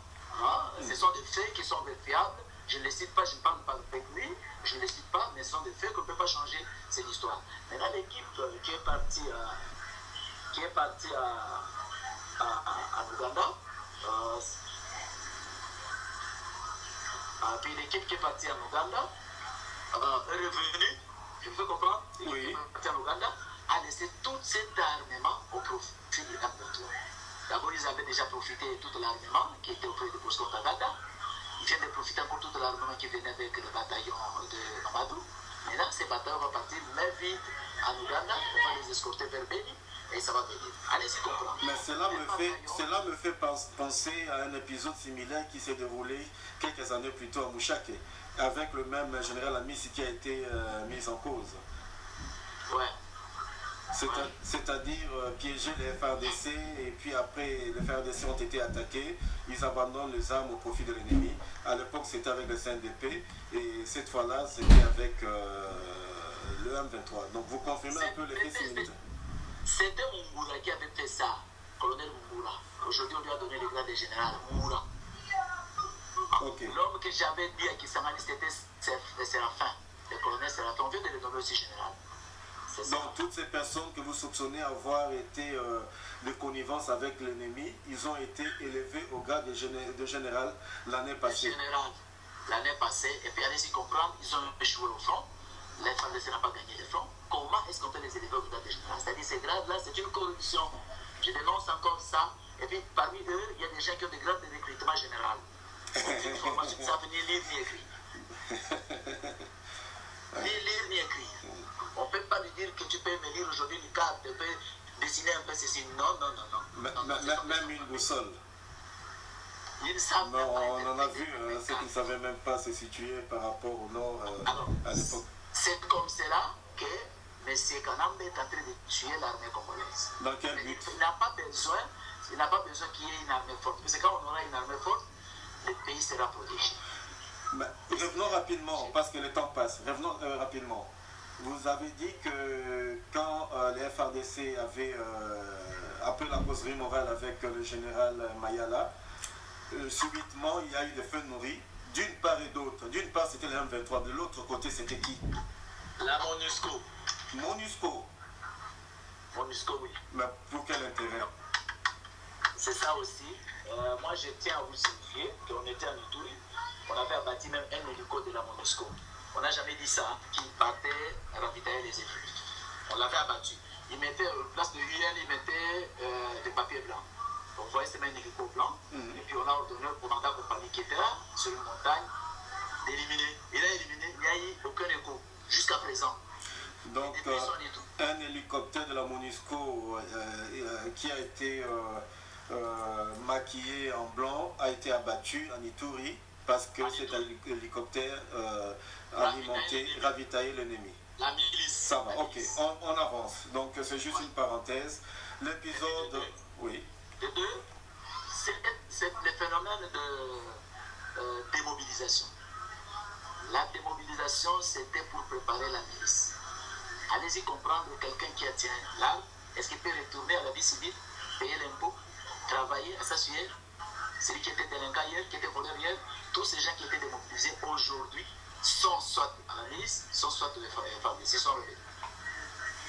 Oh, il y a un principe sacro-saint qui dit qu'un militaire mutiné n'a plus de place dans une armée. Et une armée de mutins, elle est bonne pour la poubelle. Vous êtes d'accord avec moi, mon colonel? Justement, ça c'est fondamental. Voilà pourquoi dans mon pays il n'y a pas d'armée. Ce sont des raisons qui m'ont poussé de me retirer, au lieu de me tamer tard que jamais. Voilà, on arrivera sur les raisons de votre retrait. Il y a eu cet épisode de juillet 2012 et puis l'épisode de la chute de Goma. Qu'est-ce qui s'est passé exactement? Parce qu'avant 2 jours, 2 jours avant la chute de Goma, on a vu que les FARDC prenaient les dessus et il y a eu beaucoup de pertes dans les camps ennemis. Comment ça se fait que quelqu'un qui prenait du terrain et subitement renverse la situation en sa faveur? Merci beaucoup. Dans toute cette situation, allez-y comprendre, le commandant Force de l'Est, Amissi Tambofor, a mis à Goma plus de 6 mois pour préparer l'entrée du M23 triomphalement à Goma. Vous assumez ce que vous dites, mon colonel? Je l'ai dit en âme et conscience. Je suis un officier supérieur formé. Je sais ce que j'ai dit. Je l'ai dit pour ma nation. Je l'ai dit pour ma nation. Et puis, si vous posez des questions auprès d'autres officiers congolais, ils vont vous le confirmer. J'ai des preuves. Les preuves sont là. Suivez-moi. De toute façon, nous, au niveau de desk, on va essayer de parler aussi avec d'autres personnes pour confronter le point de vue, de sorte à être le plus objectif possible. Et ça, c'est notre manière de travailler. Donc, merci beaucoup. Voilà. Et puis, je vais vous signifier que les unités qui sont venues en renfort, c'est là, premier élément. Les unités qui sont venues en renfort, les unités commando, ce sont des unités spécialisées. On ne peut pas prendre un milicien et diriger un commando. D'abord, moralement, ils n'ont pas le même esprit, ils n'ont pas la même technique, ils n'ont pas la même tactique. Alors, Damofor a émis dehors tous les commandants compagnie et chefs peloton et les commandants bataillons, donc les commandants régiments, ces régiments sont des bataillons, il les a démis de leurs fonctions, il a remplacé par d'autres qui n'étaient pas des commandos.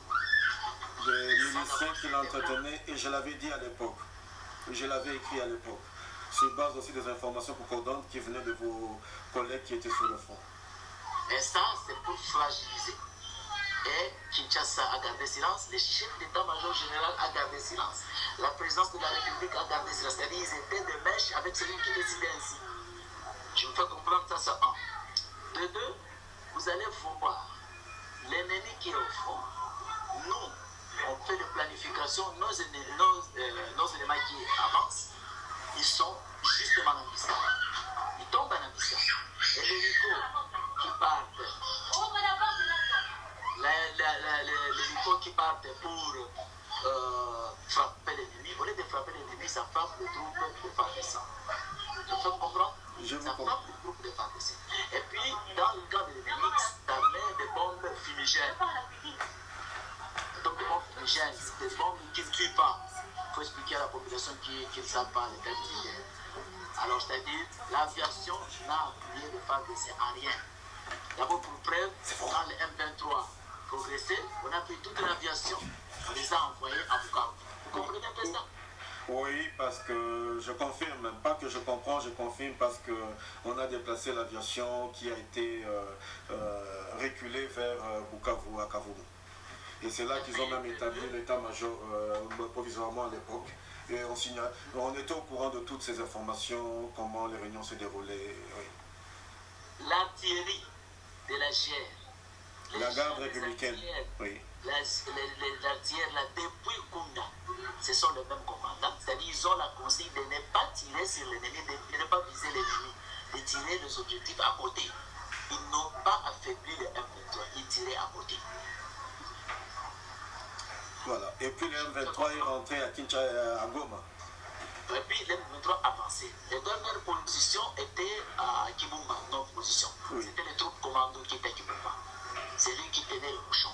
Les troupes commandos, on les a signalés, puisqu'on voyait, quand vous êtes Kibumba, vous voyez déjà du côté rwandais. Ils voyaient comment est-ce que l'armée rwandaise progressait, nous prenait en azimuth inverse.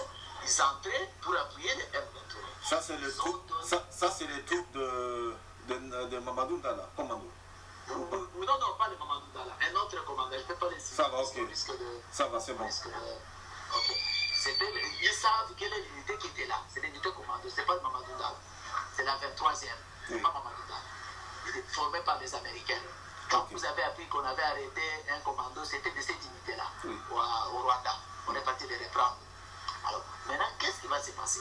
Il a demandé les renforts en munitions, en eau, puisque là, il n'y a pas d'eau. Les G4 qui étaient venus. G4, c'est le chargé de la logistique, c'est ça? De la logistique, oui. Il est parti payer des véhicules fourçons qui ne sont pas des véhicules militaires. Et puis les véhicules, c'était des véhicules de location, ils se sont partagés. Les militaires, c'est Ingila. On l'a nommé même général. Alors qu'il a fait échouer la mission, on l'a nommé même général. Il est le G4 adjoint, actuellement. C'est lui qui était venu là-bas, c'est lui-même qui donnait. Et puis, les militaires, au fond, n'avaient pas l'eau, n'avaient pas les munitions de calibre. On peut avancer vite, mon colonel. Oui. Alors, mais là, c'est dans ce sens-là qu'il faut dégranir. Parce que comme il n'y avait pas d'appui, il n'y avait pas de renfort, les militaires vont descendre à Goma en plein midi. Et leur descente, ils ont dit à toute la population de quitter, de partir, puisque c'était eux qui tenaient le bouchon. Et puis, ils partaient vers Mouchaki. En allant ainsi, ça a créé l'exode de la population. Nous, moi, personnellement, étant militaire, je ne peux pas sortir ici. Je suis parti à la résidence du commandant régional, le général Barouba. Je l'ai trouvé, ils ont dit non, nous avons réunion. Ils sont partis en réunion avec le général Amissi Damofor. On a eu des troupes qui sont venues du Sud Kivu, qui sont venues nous appuyer. Pour votre information, les troupes qui sont venues du Sud Kivu pour nous appuyer, c'est les troupes qui ont frappé Goma. Les troupes de FARDC qui sont venues du Sud Kivu. Ce n'était pas les M23 qui a frappé Goma, c'était ces troupes-là. Les M23 est venu la journée seulement pour des formalités. Donc ce sont les troupes FARDC qui sont battus contre les FARDC pour frapper Goma.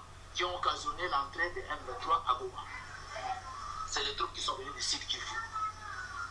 Ok. C'est vérifiable.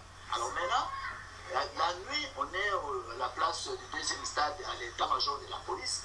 Toutes les unités confondues de la 8e région, c'est-à-dire police, GR, Air Force, force navale.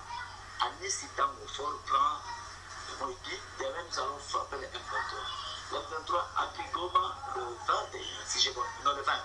Le 20 novembre 2012. Le 19, la nuit, il tient ces deux personnes ne doit quitter Goma. Nous tous nous sommes là, demain nous allons frapper. Nous tous, étant officiers, nous rentrons chez nous avec cette assurance qu'avec nous avions dans Goma plus de 10 000 hommes dans Goma, bien armés. Avec l'unité qui est venue de Kavu, c'était 2 régiments, c'est-à-dire 1400 hommes, qui faisaient à peu près 11 000 hommes. J'en fais comprendre. Oui. Alors maintenant, vous pouvez faire face et vous êtes bien avec l'arme d'appui de la GR, vous pouvez bien faire face avec les hélicos. Alors, les matins, quelle sera notre surprise? Les matins, et les commandants 8e région, et les commandants force terrestre, tous avaient déjà quitté Goma sans dire mot à aucune personne. Ils sont vivants, qu'on leur pose la question, ils ont donné l'ordre à qui de quitter Goma.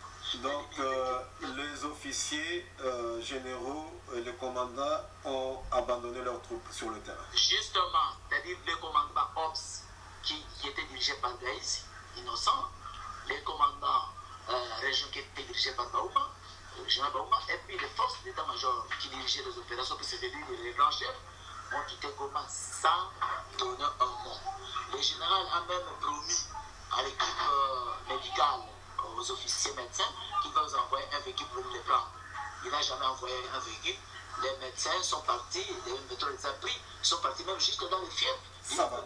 Mon colonel, ça fait pratiquement 1 heure qu'on parle là, donc qu'on est en train d'échanger. Là, vous donnez des détails sur la manière dont Goma est tombé, où vous expliquez l'abandon de troupes par les officiers chargés du commandement. Et il y a eu la chute de Goma, et certaines personnes déclarent vous avoir vu dans le lot des personnes du M23. Qu'est-ce que vous répondez rapidement? Vous avez déjà répondu à cela. Ils ne m'ont pas vu dans le troupe de l'eau, c'est-à-dire le 21. Il y a eu un communiqué à la radio et à la télé qui ont demandé à toute présence des militaires qui étaient en Goma de se rendre au stade de Goma. C'est comme ça, tous les policiers bien armés sont partis au stade, et moi, étant militaire, nous sommes partis nous tous dans le stade. Et au stade, quand nous sommes arrivés au stade, je me suis retrouvé que j'étais l'officier le plus gradé, en fonction et en grade qui s'est retrouvé au stade. Les journalistes, on était là tous, et puis on déposait les armes. C'est-à-dire nous sommes devenus des prisonniers de guerre, c'est ça le terme militaire. Goma était maintenant entre le nord du M23. Il n'y avait aucune autre institution qui pouvait travailler en Goma. Il y avait les magistrats, tout le monde, nous étions là au stade. C'est-à-dire je ne suis pas parti au stade parce que je me suis adhéré au terrain. Non, non. On était contraints d'aller au stade. Et puis quand nous sommes arrivés, les journalistes de France 24 m'ont posé la question. Qu'est-ce que vous estimez? Il y a combien de militaires ici sur place? J'ai dit, ça dépasse 2700 militaires. Est-ce que vous venez un peu? J'ai dit, vous constatez que nous sommes là, nous sommes prises. Et c'est ça les mots que j'ai dit. On n'a pas le choix, nous sommes là. Et puis les M23 m'ont obligé, moi, de redire leur communiqué à la radio, sous menace avec les armes. Pour preuve, vous voyez, ils étaient le 21, moi j'étais en détention près du M23. Le colonel adjoint de Makenga, Baudouin, les a dit que Manquès, il faut la battre. Manquès ne fera jamais la rébellion, il faut la battre.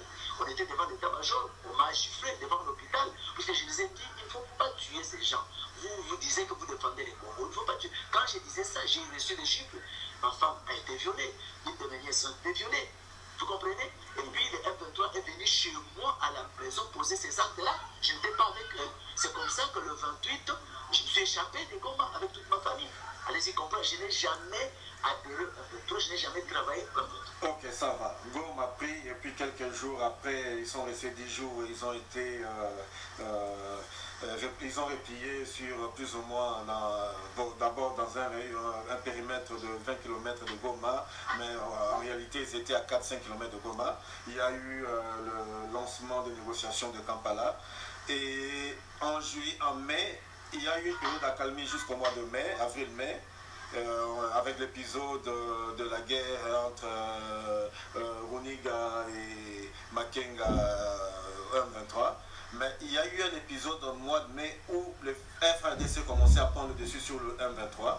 Et à ce moment, il y a eu un ordre de rappel de Mamadou Ndala Kinshasa, que le gouvernement congolais a dit que c'était une machination, c'était une intoxication du M23. Vous pouvez confirmer que Mamadou Ndala a été rappelé à Kinshasa quand son unité commençait à prendre le dessus sur le M23. Oui, Mamadou Ndala a été rappelé à Kinshasa. Pourquoi? Mamadou Ndala devenait incontrôlable. C'est-à-dire Kinshasa, Mamadou Ndala échappait au commandement de Kinshasa. Qu'est-ce qui s'était passé? La MONUSCO, avec la communauté internationale, ont mis sur pied la brigade spéciale. Cette brigade spéciale devrait faire voir au monde que cette brigade a fait un bon travail. C'était une mise en scène. Maintenant, Mamadou devrait jouer ce rôle-là, mais de ne pas frapper les M23, faire voir que cette brigade a bien travaillé à chasser les M23. Ils ont dit aux M23 de se dire sans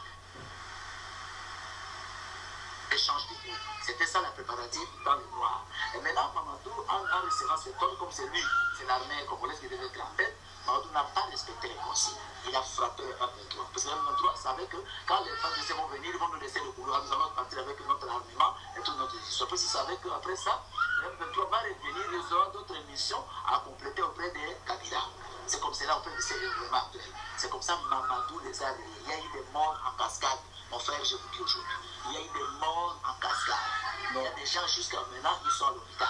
Et maintenant, qu'est-ce qui s'est passé? Kinshasa a été plus. Donc, Mamadou Ndala a tué beaucoup de gens du M23 parce qu'il ne voulait pas jouer les jeux de Kinshasa. Justement, il a désobéi aux jeux de Kinshasa et puis il a désobéi aux ordres du commandant 8e région militaire. Maintenant, les torchons commençaient à briller entre le commandant 8e région militaire, Kinshasa et lui. Vous comprenez? Oui. Vous ne passez pas. C'est comme ça qu'on va monter une stratégie pour dire qu'on va aller traquer les Nalou. Et puis on cherchait comment l'abattre. Avant de l'abattre, ils ont dit qu'il faut les rappeler. On a dit que Mamadou devait partir. Et puis comme au Congo rien ne se cache, il y a eu fuite. Les gens ont informé Mamadou que si tu viens, il y aura un mauvais présage pour toi. Et puis on a informé la population a pu marcher. Quand la population a marché, ils ont faim, ils ont dit non, Mamadou, maintenant on change, on ne va pas l'interpeller parce que tout était fait. Il devrait aller devenir le commandant second des opérations. Je me rappelle bien de cet épisode parce que avant le rappel de Mamadou, donc le rappel échoué, les contacts avec qui on échangeait FARDC m'ont demandé personnellement qu'est-ce qu'il faut faire.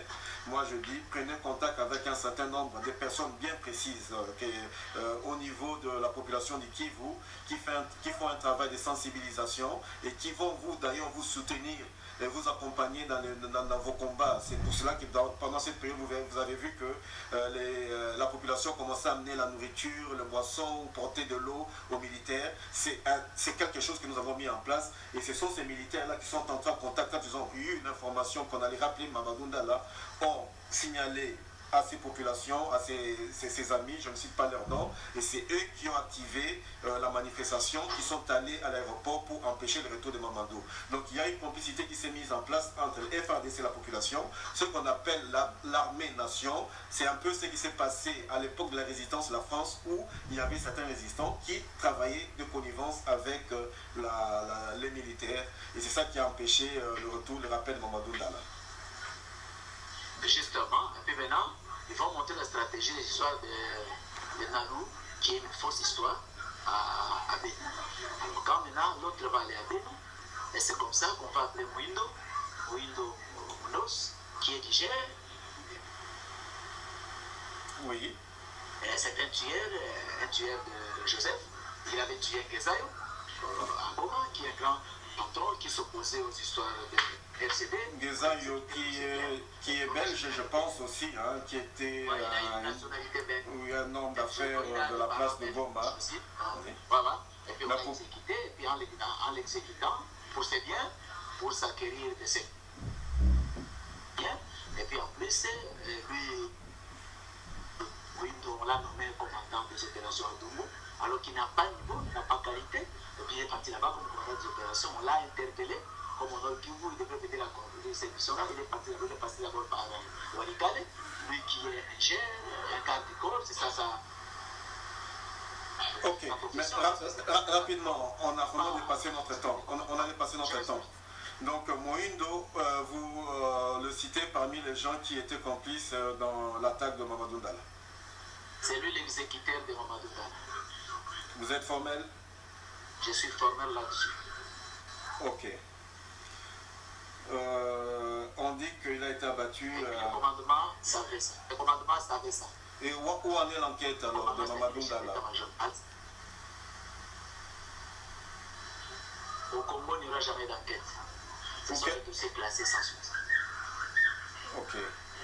Au Congo, il n'y aura jamais d'enquête. Ce sont des dossiers classés sans suite. Donc on l'a sacrifié pour sa bravoure. C'est ce que vous expliquez.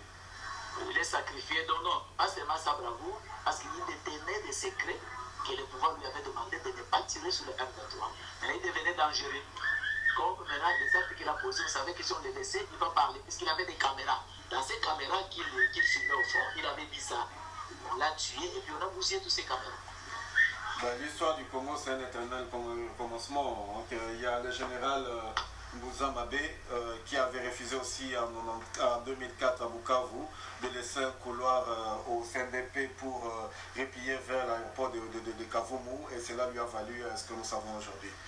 Voilà, donc... Et aujourd'hui aussi, il y a des généraux. Allô? Qui sont en train de payer les titres de la force terrestre. Allô, les titres de la force terrestre est en train de... Il y a des généraux qui ont les temps, mais ils sont maintenant résidents surveillés. Ils sont démis de leurs fonctions. Ils sont résidents surveillés. Il y a des généraux qui ont quand même la bravoure. Vous parlez de qui là? Les chefs d'état-major actuels de la force terrestre, Jao l'État. Oui, il est en résidence surveillée. Oui, est-ce que vous les voyez encore? Non, mais aux dernières nouvelles, il était malade, il s'est fait opérer d'une hernie discale, il était en Allemagne en repos. C'est ça, c'est une façon de les mettre dehors. Il est hors circuit maintenant. C'est un grand ami à Kabila quand même, ça m'étonnerait qu'on les mette dehors parce qu'ils sont impliqués dans les affaires d'achat d'armes, donc ça m'étonnerait, mais bon. Justement, il fait ça, et puis lui, sa mère aussi c'est un dossier. Qui? Vraiment, sa mère c'est un dossier. Ça, je ne peux pas confirmer. Je sais que c'est un pouce ou un tété là. Non, il n'est pas pouce. Il a de famille, il est né, il a étudié à Goma. C'est vérifiable. Ce que je vous dis est vrai. Moi, j'avais une copine de cette famille. Bon. Elle est juriste aujourd'hui. Elle me écoute ce que je dis. On en parlera lors d'une autre fois, d'une autre émission. Donc, échange. Je parle d'émission seulement. Notre entretien plutôt. La chute de Goma, la mort de Mamadou Ndala, et puis après, il y a eu la nomination. Beaucoup de généraux que vous qualifiez de Rwandais au sein de la hiérarchie militaire. Dans quel but? Les trois quarts de ces généraux, on donne les bravoure à ceux qui ont combattu ont gagné. Est-ce que ces gens-là ont gagné la guerre? Qu'est-ce qu'ils ont fait de mieux au Congo pour bénéficier de ces braves? Négatif. Partout. Négatif. Vous voyez l'humiliation que nous avons partout. Vous mettez en doute le général Etumba, et pourtant le général Etumba est passé sur les antennes vantant l'opération Pomme Orange. Qu'est-ce que vous en savez par rapport à l'opération Pomme Orange? Le nom est déjà bizarre. Orange lui-même n'a pas honte de dire que Pomme Orange c'est un plan préparé par Joseph Kabila. Joseph Kabila est technicien d'état-major. Est-ce que dans quelle armée au monde où le président de la République prépare un plan de guerre? Il a déjà gagné combien de guerres, ces messieurs-là qui préparent le plan de guerre? Ça, c'est méconnaître même les théories sur la stratégie, l'opératique et la tactique. Bon, voilà, c'est le Congo. Je ne sais pas s'il ne soit pas. C'est le ridiculiser, c'est-à-dire on lui a imposé d'aller dire ces histoires pour le ridiculiser. C'est pas là comment est-ce que ce type est en train d'insulter les grands officiers de notre armée. Voilà. Donc pour vous, le M23 reste une création de Kinshasa. Kinshasa. Et pour bref, je venais de voir Kinshasa créer l'amnistie. Pour vous, l'amnistie que Kinshasa vient de créer, d'abord on a piégé le ministre de la Justice, puisque le président a signé l'amnistie. Ce n'est pas lui qui octroie les papiers au M23, c'est la ministre de la Justice. Elle va tomber dans le même piège que John, non bien. D'ici là, parce que quand on va poursuivre le M23, le président va dire que non, non, c'est pas moi qui ai donné, c'est le ministre de la Justice. Il faut l'arrêter. Alors maintenant, on a donné l'ambassadeur du Congo en Ouganda a reçu le M23 dans son cabinet. Alors que le M23, la communauté internationale et le Congo dit qu'ils sont des tueurs, sont des violeurs. Aujourd'hui, ils sont blanchis. Ils n'ont pas tué. L'ambassadeur du Congo, M. Jean-Charles Okoto. Justement, il est là vivant. Il est on dirait, là, on ne va pas effacer, on ne va pas nier. Et puis, on peut nous dire dans quel axe du pays, puisqu'il y a des militaires congolais qui sont partout. Est-ce qu'on les a envoyés ces documents? Non. On a donné ça seulement pour le M23. C'est une porte ouverte de faire retourner au Congo les Rwandais qui s'entrent par la porte ouverte pour déstabiliser nos institutions. Rapidement, est-ce que vous avez des informations sur les événements qui se passent à Brazzaville, puisque ça fait partie de l'actualité? Ouais, les événements de Brazzaville, il y a 3400 témoins qui ont quitté Rwanda en association, c'est-à-dire témoins associés à Hutu et tout ça, qui sont venus à Uganda. Ils ont ajouté ce qui était en bon état du M23. Ils ont transité à côté de Brazzaville. Alors maintenant, l'objectif était lequel? C'est-à-dire qu'on devrait provoquer cette masse d'entrée pour dire que les ex-phases qui sont au Congo-Brazzaville viennent d'entrer avec cette masse au Congo et même de déstabiliser Kinshasa. Alors ils vont profiter, tuer, poser les actes, déstabiliser la ville de Kinshasa. Mais malheureusement, dans cette entrée, il devra les prendre Adjani et Mounene, les faire entrer dans cette ville-là. Adjani a riposté, et quand il a riposté, il a coupé les gens, puisque lui qui était en résidence surveillée, il n'a pas compris. Vous le prendre, l'amener, il a riposté, et en ripostant, on l'a abattu. Alors, Mounene, il y a eu aussi des résistances, et puis c'est comme cela. Maintenant, ces gens, ils sont descendus à Malou, 2 bateaux, ils sont descendus à Malou. Demandez à la population de Malou, si vous avez vu la montagne de Kinshasa, ils ont vu dans cette fois-là 2 bateaux à Costa. Donc, 2 bateaux qui venaient du Congo-Brazzaville vers Maluku, qui a débarqué quelles personnes? Interamoué. Mais les Interamoué ne travaillent pas avec Kagame. Non, Archifo, ça c'est une mise en scène. C'est une mascarade, je suis en train de dénoncer ça. On est en train de mentir au Congolais que les Hutus et les Tutsis ne sont pas, parce que c'est un mensonge. Même les battants qui étaient à Rutshuru n'a jamais tué un FDLR. Aucun, ils n'ont jamais tué un FDLR. C'est-à-dire ces gens, au contraire, ils ravitaillent l'FDLR. Parce que si l'FDLR est là, et ils auront toujours... C'est le fonds de commerce, voilà, c'est le fonds de commerce pour Kagame. Donc, il y a une planification, selon vous, de faire entrer ces éléments à Kinshasa, dans quel objectif? Assez rapidement, s'il vous plaît. Déstabiliser toutes les institutions, intercaler les élections, puisque si les élections vont avoir lieu, Kabila ne passera pas, et puis les deux ne pas faire le recensement. Et ensuite, créer une instabilité dans le pays. On va créer un état de droit. Dans cet état de droit, il y aura un faux coup d'état que Bissengimana va prendre le pouvoir. Kabila va le mettre à cause, une façon de les sauver dans tous les actes qu'il a posés. Et puis Bissengimana va prendre le pouvoir, c'est-à-dire l'enfant de la maison va continuer. Et puis les généraux qui sont à Kinshasa et ceux qui sont à Kitona vont prendre des postes de clé. Il y a des militaires tous à Kitona. À Kitona, rapidement. Ils ne comprennent pas. Il y a un militaire congolais à Kitona. Non, tous, pas congolais, tous. Vous avez vu, on a pris des Dana Katanga, on les a envoyés à Kitona, on les a envoyés à Kotaponi. Pourquoi on ne les a pas envoyés à Kitona? Parce qu'ils savent qu'ils vont dévoiler, ça ne va pas bien marcher, on les a envoyés à Kotaponi. Pourquoi on ne les a pas envoyés à Kitona? Mais on a envoyé à Kitona, il y a à Kitona, il y a ces gens. Si on descend aujourd'hui à Kitona, on verra ces gens. Ça va. Vous avez des sources qui peuvent attester cela. Donc, Desk aussi demande à toute personne qui aurait vu un mouvement, qui a vu un mouvement de bateaux à Maluku, de nous signaler pour pouvoir toujours donner la bonne information par rapport aux analyses que nous réalisons au profit de la population du Congo et de toutes personnes qui sont intéressées par le domaine de sécurité et défense au Congo. Voilà, donc... Ce que j'ai dit aujourd'hui, ce n'est pas une information, c'est un renseignement. Donc, quand vous dites qu'un renseignement, ça passait au cycle de renseignement avec toutes les analyses possibles.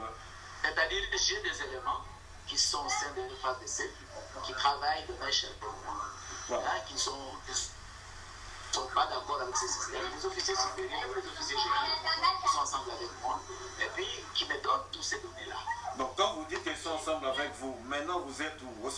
FARDC, vous êtes plus membre du FARDC. Qu'est-ce que vous voulez, qu'est-ce que vous faites pour conclure? Pour le moment, je suis militaire congolais. Je ne ferai jamais une rébellion. Nous sommes ces militaires qui ont dit non au gouvernement d'occupation. Et nous sommes avec le peuple. Nous allons avancer pour prendre, récupérer le pouvoir auprès des occupations illégales et les retourner auprès du peuple. Moi, je lance à tout militaire qui rêve encore, parce qu'il y a des militaires qui sont ensemble avec nous. Il y a des militaires qui rêvent encore. D'ici là, nous aurons un soulèvement généralisé à tous les niveaux. Mais par le passé, on a vu la même chose, les gens déclaraient comme ça, et puis par Apeployen, je pense à Chibangu, je pense à l'UFRC, et parfois toutes ces milices-là étaient infiltrées par les gens du M23. Vous pouvez nous situer, vous êtes au Congo, vous êtes à l'étranger, et vous avez plus ou moins combien de gens, et qu'est-ce que vous voulez en réalité? Rapidement. 16 000 hommes. 16 000 hommes, je le répète. Nous sommes dans les traces, les schémas où l'AFDEL a passé. Nous sommes là. Et j'ai même le numéro du Congo, ceux qui appellent comprennent où je suis. Pour des raisons stratégiques, et je veux me prononcer au temps voulu de là où je suis. Mais nous sommes au centre. Nous ne pouvons pas combattre le pouvoir en place en étant à l'extérieur. Non, nous sommes dans le pays. Voilà. Donc, votre message est passé pour conclure. Pour conclure, je voulais féliciter d'abord la diaspora congolaise pour ce qu'ils sont en train de faire, mais ce travail ne peut pas se faire en désordre. Parce que toute personne ne peut pas devenir président de la République. Fini cette histoire d'hasard. Les gens pensent que devenir président de la République c'est un hasard. Réunissons-nous ensemble. Nous n'avons qu'un seul ennemi qui est devant nous, qui est le pouvoir actuel, le pouvoir placé par les Rwandais et les Occidentaux, que nous devrons mettre à côté. Et puis, jusque-là, je l'ai dit, je n'ai jamais croisé ce monsieur-là. J'ai dit jusque-là, réunissons-nous à celui qui peut être crédible. Si c'est 10, il est crédible. À 7, c'est déjà un bon point. Quand nous allons éliminer l'ennemi qui est devant nous, nous allons maintenant retrouver ce que nettoyer la casserole entre. Le linge sale, c'est là en peu. Mais s'il y a quelqu'un qui dit la vérité, réunissons-nous autour de lui et avançons vers le devant. Nous ne pouvons pas avancer seuls. Nous ne pouvons pas faire l'histoire que le président Mobutu avait fait en 1965 en faisant un coup d'État. Non, nous voulons faire un soulèvement, c'est-à-dire le peuple. Nous allons appuyer le peuple. Celui qui va s'attaquer au peuple aura affaire avec nous. Le peuple sera devant nous, nous serons avec le peuple. Nous allons remettre la MONUSCO. Nous allons, puisque la MONUSCO n'a rien fait. Elle est là au pouvoir de l'occupation. Au contraire, elle est en train de maintenir au pouvoir celui qui ne fait rien pour lui. Ils sont là en train de piller nos minerais. Donc nous allons mettre là, le MONUSCO doit partir. Pas d'élection au Congo et pas de présence de Kabila avec son système. Voilà le message. Bon, ça c'est votre message, donc c'est votre appel. Nous, au desk, nous nous limitons à retranscrire telles quelles vos déclarations. Nous allons les mettre en ligne dès que possible. Je vous remercie. Il me semble que nous allons encore continuer l'échange, une deuxième partie que vous promettez explosive. La deuxième partie, je vais citer des gens qui travaillent avec Kanambe, qui sont des tueurs, qui sont des Congolais. Nous allons les citer maintenant, et de lier les postes qu'ils occupent. Nous allons les citer. Et que la population sache que maintenant, s'il y a des tueurs à Kinshasa, il y a une situation qu'on est en train de préparer contre Kinshasa. Même l'arrestation de Moukoukoubou, c'est une mise en scène. Ça va. Nous n'allons pas rentrer dans tous ces détails. Colonel Mankessi, Eric, je vous remercie. Et j'espère que nous aurons une autre occasion de pouvoir échanger. Bonne soirée là où vous êtes et aimons le Congo. Au revoir. Que Dieu bénisse le Congo. Merci. Merci à vous. Je suis disponible à toutes les questions. Je répondrai. Ok, ça va.